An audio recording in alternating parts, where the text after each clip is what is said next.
अस्सलाम वालेकुम मेरे सोशल मीडिया वाले संगियों, आज मेरे नाल एक ऐसी शख्सियत मौजूद हैं ਜਿਹੜੀ ਕਿਸੇ तारफ ਦੀ मोहताज नहीं, ਲੱਖਾਂ ਕਰੋੜਾਂ ਦਿਲਾਂ ਦੀ ਧੜਕਨ, ਜਿਹੜੇ ਸਟੇਜ ਦੀ ਦੁਨੀਆ ਦਾ ਇੱਕ ਬਹੁਤ ਬੜਾ ਨਾਂ, ਜਿਨ੍ਹਾਂ ਦਾ ਨਾਂ ਹੀ ਜਿਹੜਾ ਨਾ ਰਾਜ਼ ਹੈ। ਅੱਜ ਉਹਨਾਂ ਕੋਲ ਐਸਾ ਕੋਈ ਸਵਾਲ ਕਰਸਾਂ ਮਿੱਠੇ ਤੇ ਕੁਝ ਫਿੱਕੇ। ਜਵੇਦ ਰਾਜ਼ ਸਾਹਿਬ, अस्सलाम वालेकुम। वालेकुम सलाम आजाद साहब। सवाल कर सकते हैं जी तुहाडे कोल? जी जी जरूर।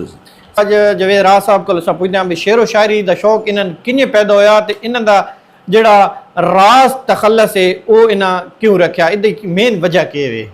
जी जनाब मेहरबानी अयाद भाई, तुसा मुबतद शुक्रिया कि तुसा अपने इस कैमरे के थ्रू मैंने अपने व्यूअर नाल मुखातब होने का मौका दिता और कुछ अपन गल्लां शेयर करने का मौका दिता। पहली गल तो कि शहर जिहड़ा है ना बनदा नहीं है, शहर जमदा। इस वास्ते मैं इ'यां लगता है कि मैं जरा ना शहरी बाकी जम्मे भी शहर हाँ। लेकिन दूसरी गल जी राज तखल्लस होंदा, शहर जो अपना नाम इस्तेमाल इस तू नहीं करेंदा जो वो अपनी कोई पसंद का वजन के बराबर कोई नवा लफ्ज़ बिल्कुल जरा ना नुमाया लफ्ज़ इस्तेमाल करने की कोशिश करता। बस एक अचानक मेरे जहन से तो मैं सोच रहा कि कोई ऐसा तखल्लस रखा जोड़ा कि मुख्तसर भी होवे ते जू मैनी भी होवे, कोई मैनी नहीं होवे तो मैनू ज़रा आसान लगे शहरी दे विच। और मैं आप ही सोचा भाई राज ठीक है, राज लाई है तो बार नाम नहीं बड़ा, इस लफ्ज़ नहीं बड़ा बख्त आई।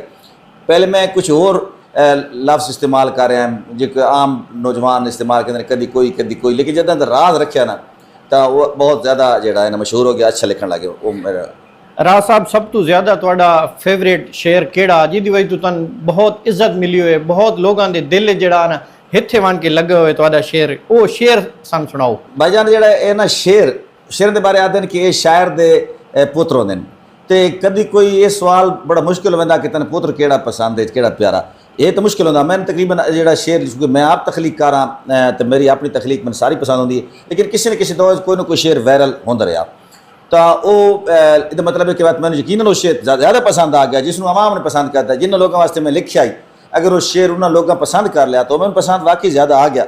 तो वो मुख्तलिफ दौर मुख्तलिफ शेर रहे। मैं तकरीबन मैंने लिखते हो गए 30 साल के करीब हो गए। मैं 95 96 97 के एड गेट लिखना शुरू किया तो हर दौर कोई ना कोई शेर पॉपूलर होता रहा। पहले सब तो पहले मेरी नज़म जी पॉपूलर हुई, मीडिया ही बदलते रहे ना। पहले आया अपना CD का दौर होंदा ही, उस कैस्टां का दौर होंदा ही, पहले बाद सीडियां का दौर आया, बाद ऐसा यूट्यूब आई गया तो हूँ तक सोशल मीडिया ज़्यादा अगे हो गया, फेसबुक हो गई, टिकटॉक हो गई। पहले मेरी एक नज़म मशहूर थी आई उन्होंने रोकने का मौला सवाब पैदा कर। अच्छा मुख्तलिफ किस्म की चूँकि मैं शेरी कर रहा, अवामी शेरी दी कुछ दौड़े मशहूर होए।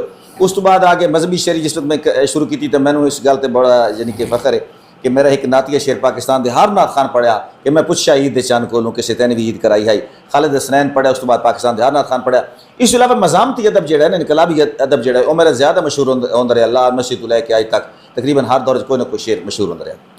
पंजाब के अंदर राज साहब कोई ऐसा ज़िला जिहदे सब तो ज़्यादा शेर व शायरी का शौक होवे, लोग सुनना पसंद करते हो, ज़्यादातर लोगों की जबान से भी होवे भाई राज साहब नूं जड़ा ना बुलावना? अच्छा ऐसा ज़िला? हाँ, सिर्फ राज साहब तो नहीं, बहरहाल जो है ना शायरीन पसंद करने वाले मुख्तलिफ ज़िले हैं। कितने थोड़ा शौर है, कितने ज़्यादा शौर है, कितने ज़ौक घट है, कितने ज़ौक ज़्यादा है।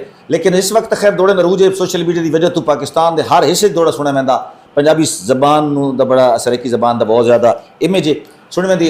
लेकिन मेरे ख्याल मुताबिक इस वक्त तक जो मुशायरा कामयाब मुशायरा है वो इस सराइकिस्तान है चाहिए, मसलन बखर तो शुरू होता बखर। बाकी ये है भाई सुनते हैं लोग, लेकिन बहरहाल ज़्यादा मज़ा जो आता ना बखर या डेरा सबीर खान या लिया मुजफ्फरगढ़ तकरीबन, और मेरे ख्याल आना बखर ही मरकज़ है।